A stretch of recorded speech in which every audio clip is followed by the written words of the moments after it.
Bien.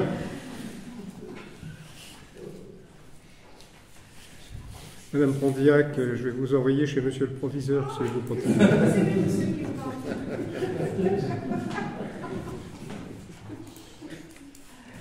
Alors j'ai appelé ça aujourd'hui les premières mondialisations des ressources. Ça a l'air un peu emphatique comme ça, surtout avec le sous-titre que j'ai mis, c'est-à-dire moins 3000 plus 1700. Ça, vous savez que j'aime les grandes périodes, là on est servi. C'est parce qu'il y a un mouvement lent, et peut-être pas continu, discontinu bien sûr, mais il y a un mouvement lent qui se fait justement, qu'on appelle, qui va dans le sens de ce qu'on appelle aujourd'hui une mondialisation. Alors aujourd'hui, justement, notre époque croit qu'elle a le monopole de la chose, et que la mondialisation, le fait que chacune des parties du monde est désormais en rapport avec toutes les autres, en premier lieu dans le domaine économique, sur une planète où, au moins on est sûr de ça, les cartes n'ont plus d'espace blanc. Hein. Jusqu'au début du XXe siècle, il y avait encore des terres inconnues. Et maintenant, on sait qu'il n'y en a plus, même s'il y a des populations qui ne sont pas connectées. Comme les aborigènes des îles Andaman, au large de l'Inde. Eux, ils veulent rencontrer personne. On se fait accueillir à coups de flèche empoisonnée. Dans le Morvan, il y a Et dans le Morvan. S'il vous plaît. Qui résistent encore. Mais les historiens et surtout les géographes, ils ont maintenant distinguent pour le passé des phases successives de mise en relation partielle qui dépendent de l'état du monde connu à l'époque considérée. Elles sont limitées, ces mises en relation, par l'étendue des terres concernées, par le nombre d'humains qui est mis en relation et surtout par les biens matériels ou les idées qui en sont le motif et l'objet. On lit souvent des articles disant, dans la revue historique, première mondialisation au XIIe, première mondialisation en l'Antiquité. Bon. Moi, je dirais plutôt que dans ce cas-là, ce sont des extensions successives. C'est qu'une question de terminologie. Il y a des exemples comme ça qui sont baptisés mondialisation. Au second siècle de notre ère, par exemple, à l'apogée de l'Empire romain, la Méditerranée gréco-romaine est connectée à l'Inde, elle est connectée aussi à la Chine, pas tous les jours, évidemment, mais comme je vous l'avais dit il y a 2 ans, quand on a traité des nomades et des sédentaires, à Rome, on connaît quand même les soies chinoises. La route de la soie existe déjà. C'est accordé à la somme du monde connu en Occident, donc cette extension-là, bien qu'à nos yeux, elle n'est que partielle. La découverte des Amériques par les conquistadors, ça entraîne la diffusion de certains aliments, c'est ce qu'on va voir aujourd'hui, mais c'est qu'une extension de l'Europe. Dans cette conception, il y a souvent un européocentrisme, on voit à partir de chez nous. Pour ça qu'il y a des historiens indiens qui, eux, font vraiment de l'histoire globale, comme Subramania, et c'est une leçon d'humilité pour ceux de chez nous, comme Patrick Bouchon, qui prétendent faire de l'histoire globale. Après ce coup en vache, je continue. Les fruits et légumineuses dans les îles du Pacifique et l'Australie. Il y a une zone qui couvre toutes les îles, là, mais alors, de l'île de Pâques jusqu'à les Philippines, la Polynésie française, eh bien, les produits végétaux, vers 1000 avant Jésus-Christ, se sont diffusés à partir de la Nouvelle-Guinée. Ça aussi, c'est une mondialisation, mais hors Europe. Bon. Et puis, bien sûr, il y en a une qui s'est faite à partir de 5 foyers, dont je vous ai parlé l'autre jour, c'est la mondialisation du néolithique, qui coïncide avec l'invention, justement, avec la domestication des plantes et des animaux. Alors, ces extensions de proximité, à partir des 5 foyers primitifs, Mésopotamie, Cordillère des Andes, Chine du Nord, Chine du Sud, Amazonie, chacun pour soi, si je puis dire, concernent des végétaux, des animaux, et l'intérêt, c'est, derrière ces voyages forcés des plantes et des animaux, c'est d'apercevoir les constructions sociales.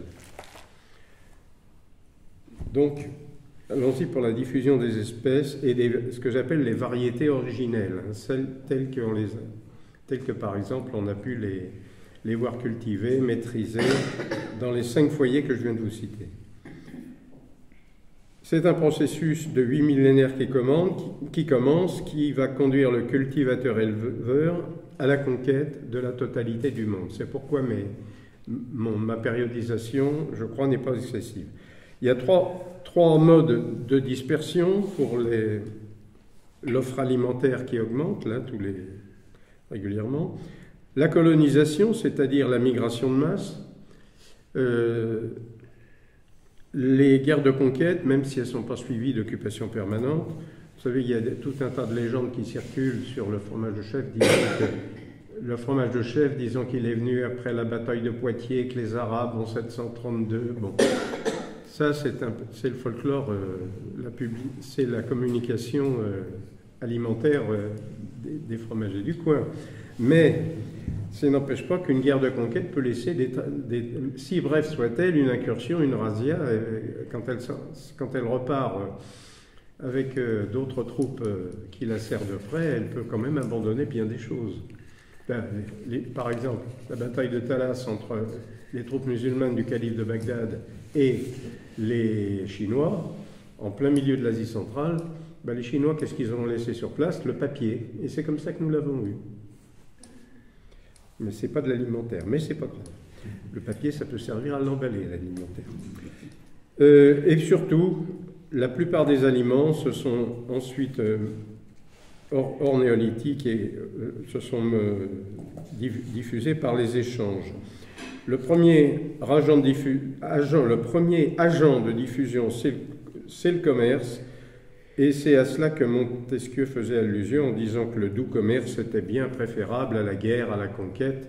Alors c'est une expression typique de Montesquieu, ça, le doux commerce. Je vous laisse mesurer si ce n'est pas une expression à reconsidérer au XXIe siècle. Est-ce qu'il est toujours doux, le commerce?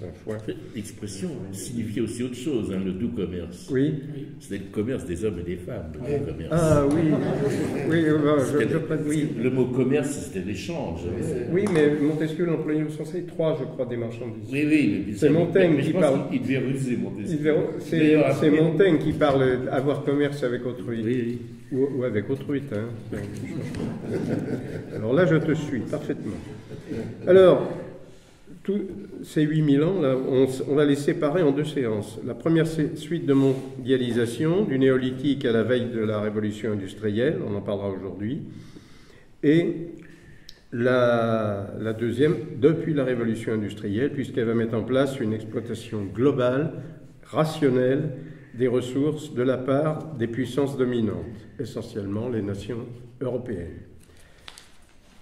Alors un petit rappel, oui je vous l'ai dit, la première mondialisation, elle a eu lieu pour chaque continent à partir de 5 foyers, et je vous renvoie au tableau que je vous avais remis, c'est pas il y a 15 jours, il n'y a pas 15 jours, il y a un mois je crois, avec les différents, voilà, le tableau, je vous avais remis un tableau des différents, des légumes, des fruits, et des animaux domestiqués. Vous vous souvenez de ça? Non, c'est la fois d'avant. Voilà. Alors, par exemple, en Europe, on avait mis en évidence qu'il y avait 2 populations néolithiques de cultivateurs qui avaient poussé les chasseurs-cueilleurs devant eux. On les désigne d'habitude par les modèles de poterie qu'elles nous ont laissés, des jolis vases et de jolis pots, des petits mini-amphores, décorés avec des motifs en forme de corde ou en forme de ruban. Donc on parle des cultivateurs, le courant cordé et le courant rubané. Ils ont peuplé l'Europe vers moins 5000. Ils ont amené leurs animaux qui avaient été domestiqués au Moyen-Orient, mais tous ne s'adaptaient pas. Il a fallu qu'ils complètent en domestiquant d'autres espèces sur place. Et là, je voudrais rendre un hommage à Mme Thérèse Poulain. Tu m'arrêtes si je dis des... C'était elle la spécialiste.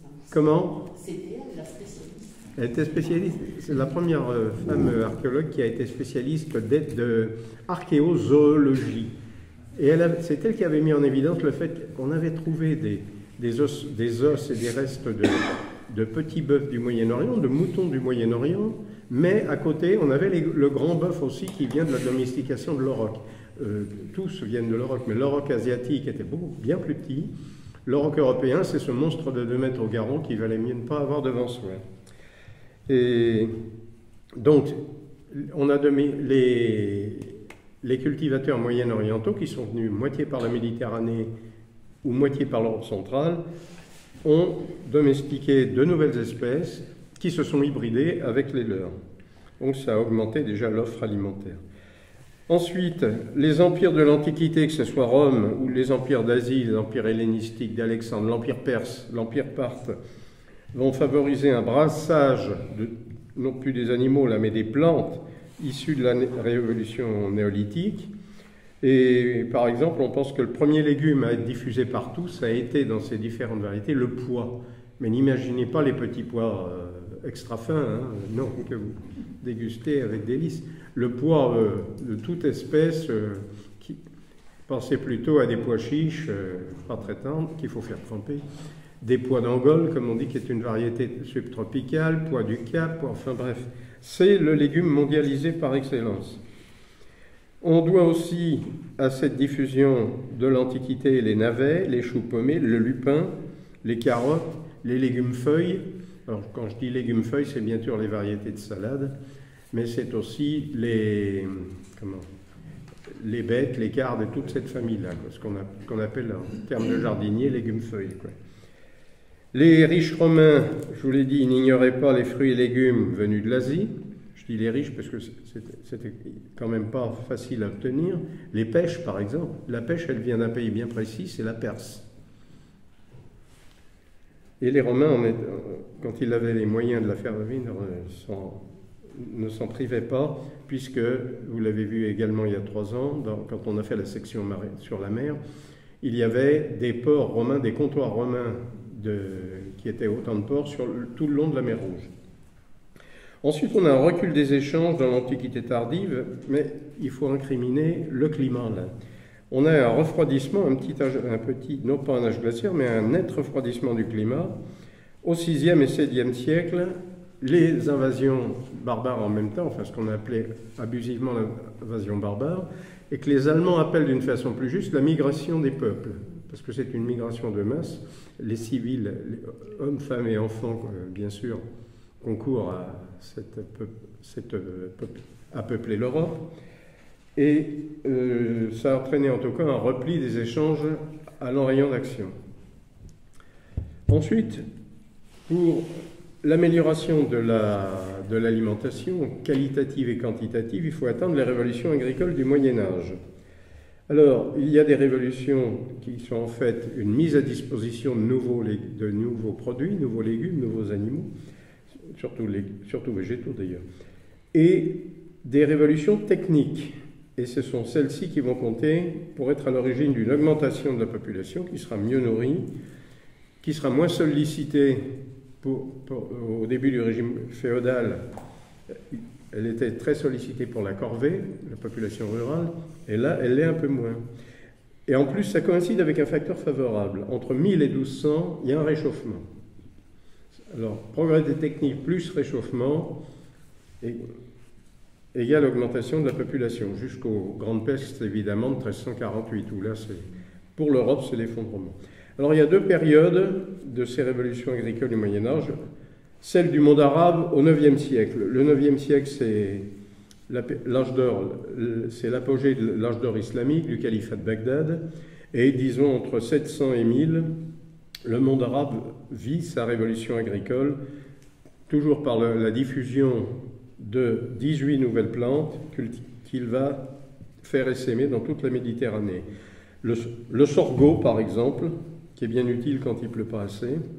Les agrumes, c'est là qu'elles arrivent. Le manguier, le riz, le coton en Andalousie, la canne à sucre en Sicile et en Andalousie, qui sont déjà cultivés par des esclaves. C'est vraiment une plante un peu maudite de ce côté-là. Et le blé dur. Alors le blé dur en Italie, je vous laisse deviner ce qu'il a amené. C'est quand même la céréale la plus importante. Voilà. Alors, dans l'Occident chrétien, une expression commode, mais oui, pourquoi pas, puisque c'est la sphère latine, 10e, 12e siècle, c'est vraiment la clé de ce qu'on peut appeler la céréalisation de l'alimentation. Elle commence à vraiment devenir la base de la nourriture. Et alors, si un peu avant l'an 1000, toutes les civilisations sont à égalité technique hein, dans les techniques de culture. En Occident, on peut parler de révolution agricole à partir de 1000 et jusqu'au XIIe siècle, et l'Europe va dépasser la Chine, qui elle était partie de beaucoup plus loin. D'abord, l'utilisation des forces motrices auxiliaires, les moulins à eau. On les connaissait depuis l'Antiquité, les moulins à eau, mais on les utilisait assez peu finalement. Ils se répandent, comme c'est Marx, je crois, qui a dit que le moulin à eau avait fait reculer l'esclavage, et non pas le christianisme. C'est bien lui, hein. Oui, quelque chose dans ce Puisque les Romains se servaient de la noria par des animaux ou des esclaves.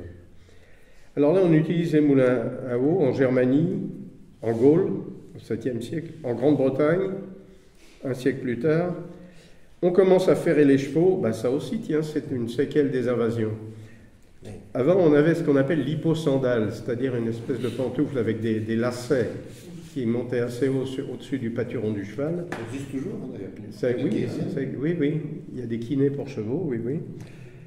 Et là, au 10e siècle, 8e et 9e et 10e siècle, on a subi les raids d'un peuple qui se repliait ensuite au milieu de l'Europe centrale, les Hongrois, les Magyars, les ancêtres du peuple hongrois. Ils ont été vaincus une bonne fois pour toutes en 955 par un empereur germanique à la bataille de Lechfeld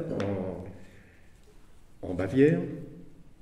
Et ils ont laissé les fers à cheval, parce qu'eux, ils ferraient leurs chevaux. Ce qui était quand même, quand il fallait faire un raid et tout, c'était quand même beaucoup plus solide et beaucoup plus protecteur, bien sûr. Et le collier qui arrive aussi. Et le collier arrive, j'y viens. J'y viens, doucement, bijou. Oh. 11e.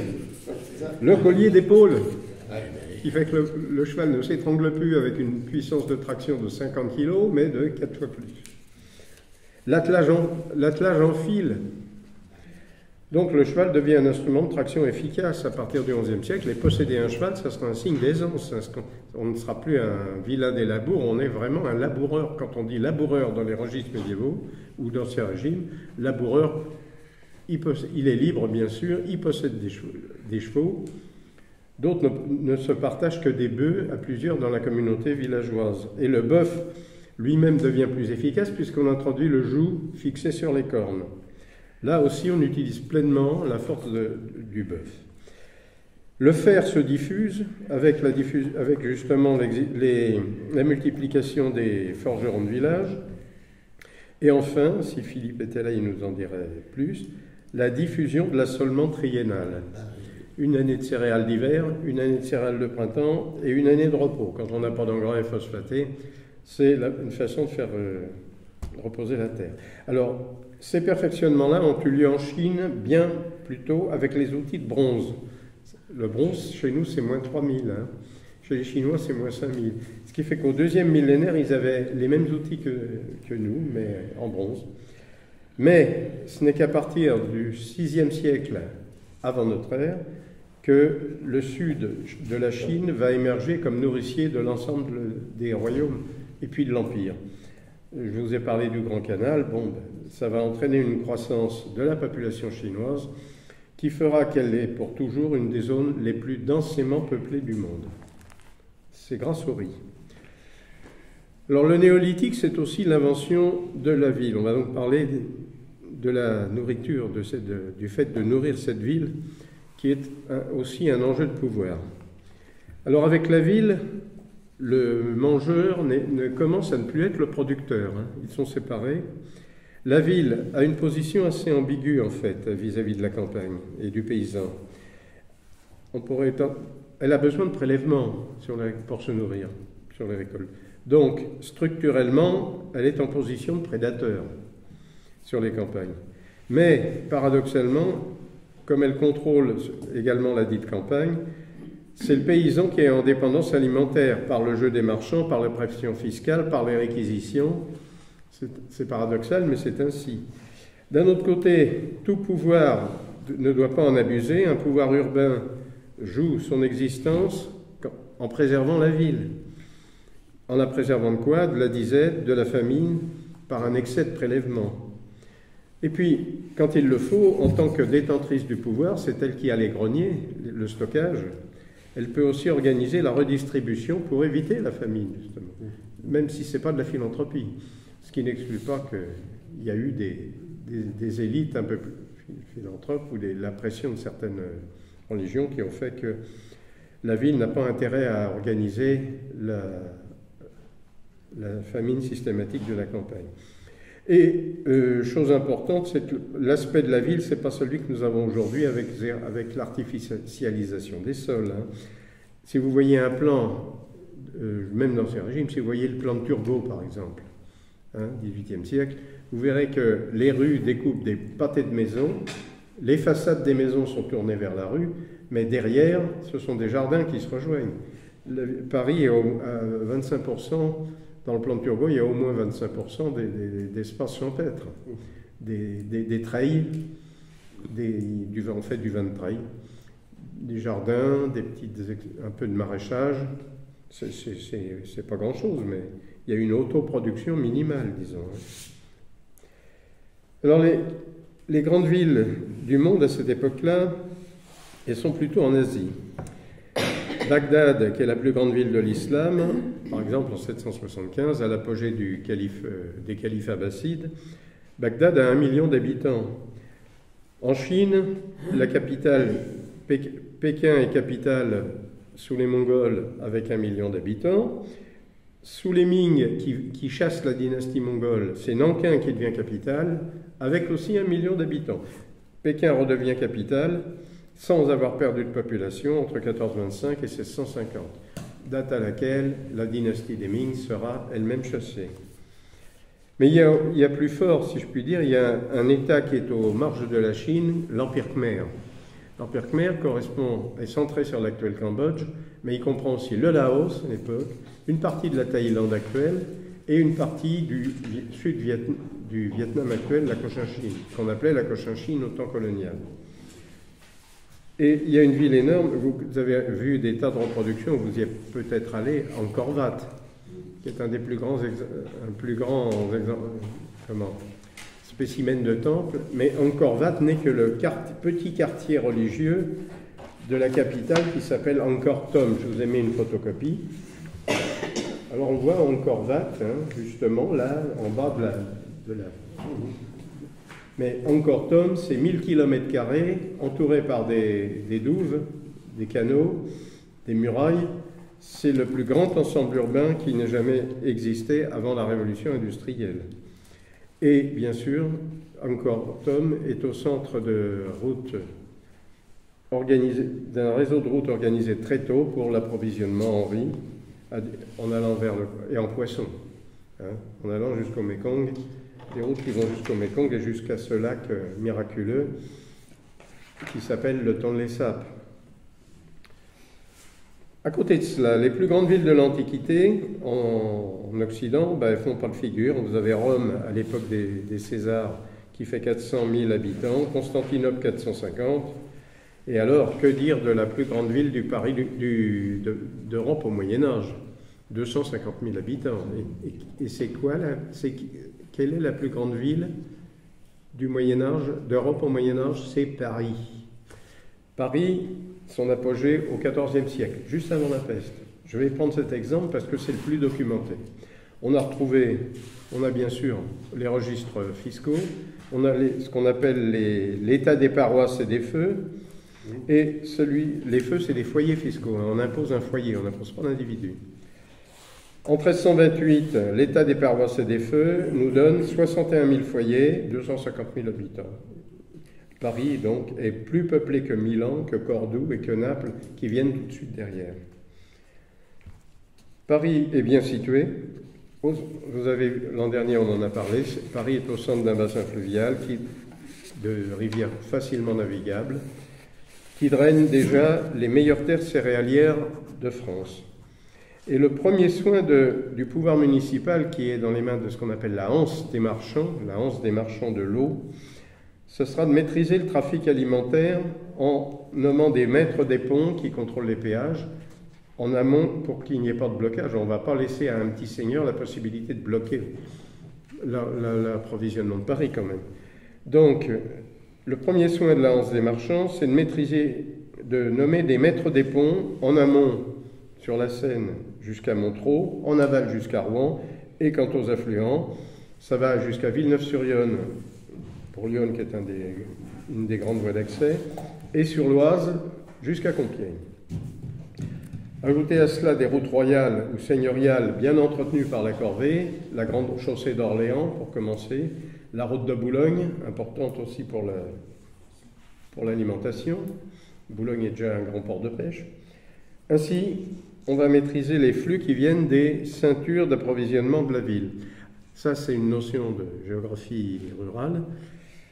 Une ville a ses ceintures d'approvisionnement, toujours. La première, la plus proche, c'est la ceinture laitière, pour des raisons de transport et de conservation, bien sûr, des produits laitiers, qui également se double d'une ceinture de produits maraîchers et de fruits. Elle est située au plus près de la ville. C'est la première ceinture proche, et quand je parle du lait, il y aura même des étables à Paris très très très longtemps. Il y en avait même encore au début du XXe siècle. Et au début, qu'est-ce que je dis, au milieu du XXe siècle. C'était des résiduels, mais il y en avait. Paris a eu ses étables et sa ceinture laitière juste à ses portes. Ensuite, il y a la ceinture viticole, les vignobles de la campagne proche. L'Île-de-France est une région de production de vin jusqu'au phylloxéra. Et actuellement, il y a des pionniers qui essayent de refaire des petits vins bio, tout ça, sur les coteaux d'Argenteuil. À l'époque, c'était vraiment le gros casse-pâte, Argenteuil. Mais on avait des vignobles de qualité quand même dans ce qu'on appelait les vins de France. À ces vins-là vont s'ajouter par le transport de Lyon les vins de Bourgogne, c'est-à-dire de la région d'Auxerre. C'est ça qu'on appelle le vin de Bourgogne à l'époque. Parce que la limite de taxation entre vin de France et vin de Bourgogne, c'est le pont de Montereau, justement. Et les vins de l'actuelle Côte d'Or ne sont pas des vins de Bourgogne à l'époque. On appelle ça les vins de Beaune. Ensuite, on arrive à la ceinture céréalière, les grains. Alors, il y en a une qui est assez proche, 30-40 km, qui normalement, en bonne année, peut suffire à approvisionner la ville.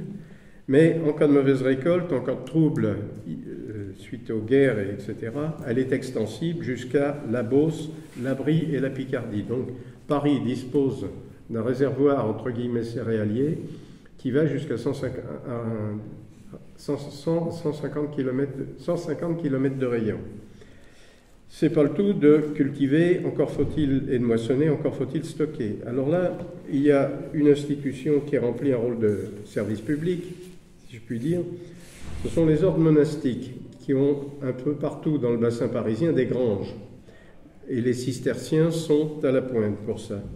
Surtout le bassin parisien, et à Paris même, on a la majorité des grains sont stockés dans les granges des ordres monastiques, comme c'est là qu'ils conservent la dîme déjà, et ce sont les excédents qui sont destinés à l'ensemble de la population, à la vente bien sûr. Il y a les granges de l'évêque également, donc et les granges royales. L'intérêt, c'est de pouvoir approvisionner les moulins parisiens sans à-coups et en dehors de la spéculation. Puisque c'est bien sûr le drame de toute économie de subsistance vivrière. Il y en a eu, dès qu'il y a eu un approvisionnement par la ville, de la campagne, il y a eu spéculation. Il y en avait déjà à Rome. Hein. Et en plus éloigné, vous avez la viande. Alors la viande, elle vient de loin. Les bovins de Picardie, les bœufs viennent du Perche également, du Maine, l'actuel département de la Sarthe, mais aussi de la Bretagne, du Limousin. Et il y a une route importante qui va devenir la grande route de la viande, c'est celle de l'Est, Lorraine et même d'Allemagne. Le bétail converge vers deux marchés de gros, deux marchés aux bestiaux qui sont des marchés de gros, c'est Poissy pour le bétail de l'Ouest, et Sceaux, vous savez, la ville de Sceaux, le parc de Sceaux, le château de Sceaux, voilà, petite ville du sud de la banlieue parisienne élégante. Et derrière Plus éloigné que la ceinture de viande, si vous voyez la carte géologique du bassin parisien, vous voyez que c'est une série de cuestas, c'est-à-dire qui descendent par gradins vers Paris. Les coteaux, que ce soit la Champagne, la Bourgogne ou la Touraine, les coteaux sont toujours la terre du vignoble, mais les plateaux qui les surplombent, eh bien, la voilà la réserve forestière de Paris. Le bois vient alors des plateaux champenois au Moyen-Âge, de la Haute-Marne, et à partir du XVIe siècle, du Morvan, nos bois à nous. Et enfin le poisson, vous allez dire, non, c'est pas vrai, le poisson, j'y crois pas, Fécamp, Boulogne, que si. Le poisson d'eau douce déjà, la Seine approvisionne beaucoup. Il y a une corporation de pêcheurs qui en profite largement. Les poissons migrateurs étant les plus goûtés, évidemment.